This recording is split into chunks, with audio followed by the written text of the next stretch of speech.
welcome back to another YouTube video.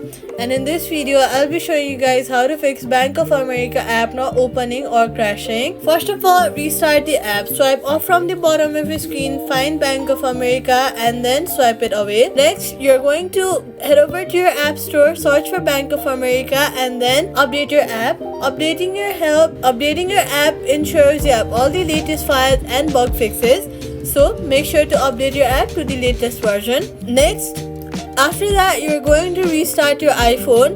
After restarting, go to your settings app, go to iPhone storage and then make sure to free up storage if you do not have sufficient space. And in the last, reinstall Bank of America if nothing works. Long press the app and then click on remove app. After that, click delete app, head over to your app store to reinstall it.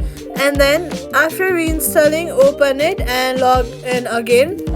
Safety tip, only download from App Store. Quick fix, turn low power mode off and that's it. Subscribe for more fixes.